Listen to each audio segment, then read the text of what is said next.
Adesso speriamo un lavoro nuovo da questo corso. Il corso mi piace tanto corso per il muletto. Sono stata subito entusiasta appena me l'hanno proposto perché era una possibilità per aprire nuove porte in un mondo sconosciuto quasi. Grazie a Progetto Donna ho già fatto un colloquio in un'azienda e se tutto va bene dal 7 aprile dovrei cominciare. Zavizza e Stefania sono 2 delle 22 donne che hanno partecipato ai corsi della seconda edizione del progetto Più Donne in Fabbrica, promosso dal gruppo metalmeccanico di Confindustria Veneto Est e Umana.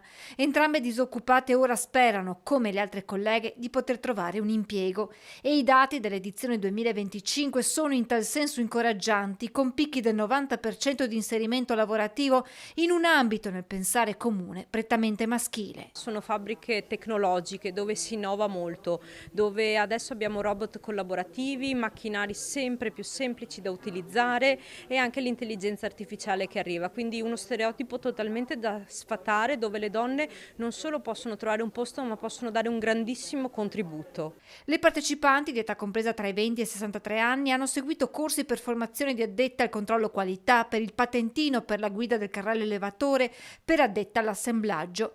L'iniziativa si inserisce nella strategia più ampia di Confindustria Veneto Est per favorire l'occupazione femminile, che in Veneto è del 69,3%, ma che intende anche rispondere alla carenza di personale di cui questo, come altri comparti, continua a soffrire. Soffre la carenza di profili specializzati, di profili tecnici, ma anche di profili di manodopera, saldatori, operatori macchine e utensili. Ormai anche manodopera generica, quindi l'inverno demografico si sta facendo sentire, sta diventando sempre più una glaciazione.